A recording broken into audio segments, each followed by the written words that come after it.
Welcome back to Primary Source China Investment. This week, we're on show X3, and peng.guo and I are going to address a topic that has come up a lot recently, and it has to do with soft power. It's a bit of a nebulous concept. So initially coined in the 1980s by Joseph Nye, it's the ability of a country to persuade others to do what it wants without force or coercion.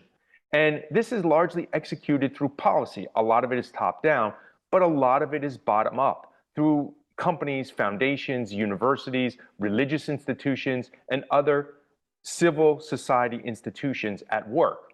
Are those entities viewed favorably or unfavorably by the external world?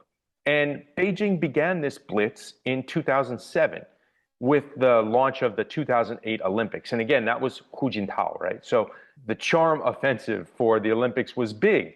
And, from that, Xi Jinping took over and also continued that soft power desire. And specifically in 2014, Xi Jinping announced that we would increase China's soft power, giving a good Chinese narrative and better communicate China's messages to the world. And that turned into some slogans like the China Dream and another massive undertaking called the Belt and Road. As the 20th Congress approaches, and we now have a decade of leadership to assess, let's look at some of the results of that soft power. But before we get into that, peng.guo, do you have any thoughts, opinions, comments about the lead up to this? And was it real, and did it matter? Soft power, I think that is a good word. The big problem, I think every country wants that, but the big problem, how do you do it? How to smart to do it? So that is really show the leadership as well as how the people, the entire country, people's major characters. So can they finish such kind of a goal or not? I think generally speaking, China really keep a relative good environment for the business. So they keep it like the political relative stable. I know there's a lot of the criticize or talk about the political related topic, but overall, it looks like quite a stable environment. And China is a consistent open market for the global market. So that's really like the build the good business environment. You're starting from a very low base. If you go back 30 years ago, how do you do business in China? It was very, very challenging. It's not gotten easy. I won't say it's easy to do business on the ground in China. Regulatory risk, we've talked about that. Compliance is very high. But the perception globally of this soft power is what I want to talk about today. And if you take the US, okay, the US is still the biggest economy, still the biggest exporter of this soft power. The unfavorable rating of China has more than doubled in the last 20 years. So that means US entities, institutions have a very high unfavorable rating of China. Right now it's at 82%. It's at an all-time high, which means the favorable rating for China is very low. And the US is not alone. If you look at South Korea, Japan, Australia, Canada, Germany, the UK, France, Italy, Spain, all have more than 50% unfavorable rating for China. And Pew has been doing this for many, many, many years. And they ask the same kind of questions about the perception of China, its institutions. They ask about the military. They ask about the government. All of these things are related. So what does it really mean? If you look at a lot of these, what we'll call the developed countries, the developed countries are all having a change of perception regarding China. So what does that mean? Practically speaking, what peng.guo you talked about, doing business on the ground in China. Will this have an impact? Your thoughts? From a China internal perspective, they probably not pay too much attention on outside, criticize or comments or whatever opinion on that. They pretty much just focus on their work and figure out how to solve their own problem. And from the outside, China is really want to do the business with the outside world. So they try to just to make money and improve the technology and get the advantages in the in the company. So it's natural business activities, and the people just looking for such opportunities. I agree. There's a lot of the topics relate to the governance, social environment. Those kind of things. I think right now people recognize that they know the problem and also they take some action, but I don't think they get enough. I give you an example. There's sometimes when the Chinese people have been offended, and Toyota or another Japanese firm or a U.S. firm like Nike, they are criticized in the Chinese press, and then consumers will stop buying products from that company or that country. Do you think something like that could happen externally, where the people of Australia wake up and say, you know what, we have such a bad opinion of China, we're not going to buy Chinese products? That's definitely possible. So because the money is yours, so you have Yeah, no the right. money votes. Yeah. Yeah, that's to vote. Which one you and express your opinion. Basically, it's a really show the whatever you recognize the word as well as the history. So because China most of the time is not just to talk about the current things. They always relate to the historical lessons, Yeah. experience, something, and the icons with that. But I don't like the exaggerated those conflicts over the internet because someone you never know, thousands, hundreds, tens thousands of miles away, and you show you're very strong, you hate it, you like it, it doesn't make too much sense. Yeah, it happens though. So, those Yeah, are, that's that right. has real economic impact, right? Yeah, they just like the keyboard volume, their voice is very loud. Yeah, it's a vocal minority, For but very few people, yeah, yeah, it's a that's vocal minority. yeah. I wanted to go back to this unfavorable rating. In what we consider the developed markets, there's a very high unfavorable rating. But a lot of the developing markets, it's the inverse of that. And although Pew was not able to do face-to-face interviews, so we're missing a little bit of data in the most recent years.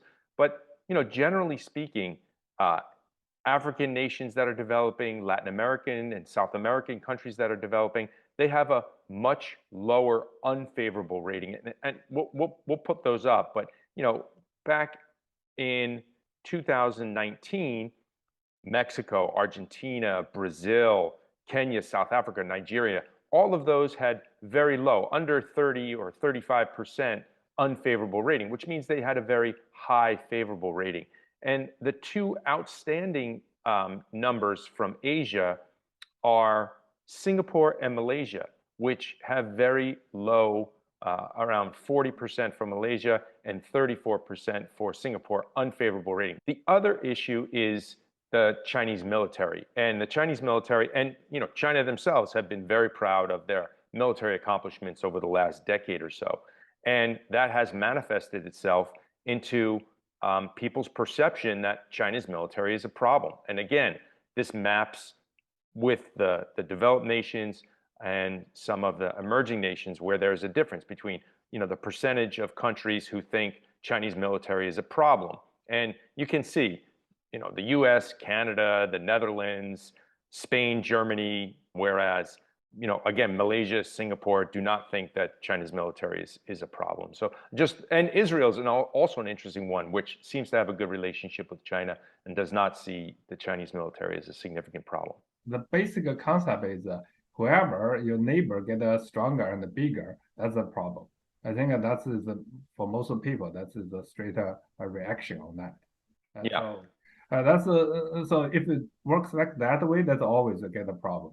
But in reality, why the China military is get stronger? So it's go with the economy because right now China is really rely on the global resources because it's like a big manufacturer country. So everything they have to import a lot of the.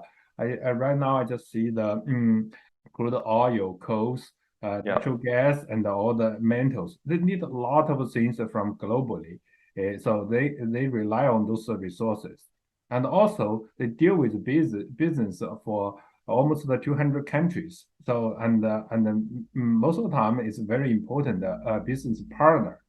So they also rely on this global market. So it's not just like a local country, like the cell phone. If the China just produce a cell phone, use the domestic, that's probably 60% or 80% will be useless. So if there's a global market, so that's still not needed.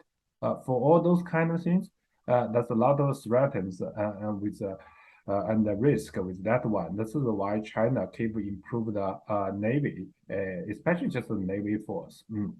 This goes into a little bit of my thesis here, which is the relationships with a lot of the Western world and a lot of the developed world, or the developed nations.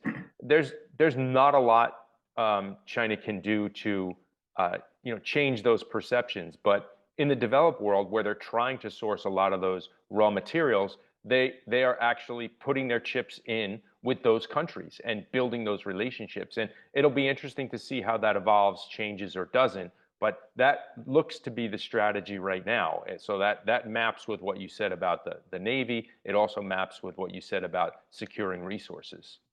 So you want to keep the good relationship with the big client or big supplier, and also you want to do obviously from business perspective, you try to get a more profit and try to get some advantage. I think right now the core policy for the China is still not treat any country or any organization with like the threat or something. So it's pretty much like a no enemy policies right now. More like a deal with a business partner and try to figure out ways to make money and get rich. Yeah. Now, obviously, how to split the cake? Always the hot topic, and nobody can resolve it. Yeah, this Years. split the cake. Yeah, this split the cake is complicated because That's true. it's complicated because some things you can't grow more of. You can't grow more coal. You can't grow more gold. You can't grow more fish. These are the kind of scarce resources that the world is competing for, and this is where those kind of conflicts and this favorable/unfavorable rating really gets into it. And along with that, Belt and Road.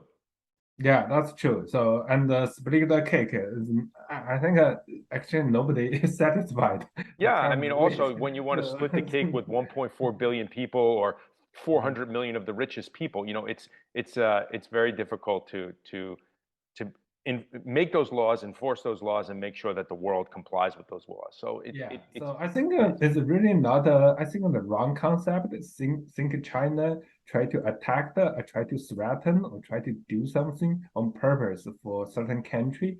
It's more like naturally related to the business activities. The environment or this concept is should be more encouraged to build a positive relationship. I know this is the tons of the problem, but hopefully a positive relationship could solve the problem easily rather than a negative relationship. People really want to solve the certain problem rather than really trigger the conflict or fight each other. a lot of those solutions are very complicated, right? So, That's true.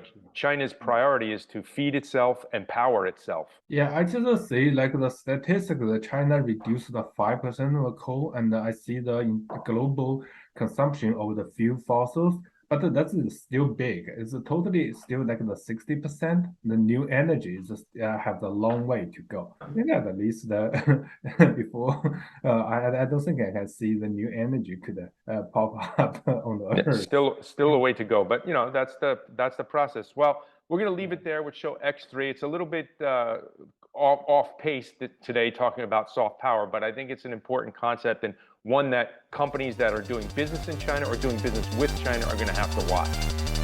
Great, thank you.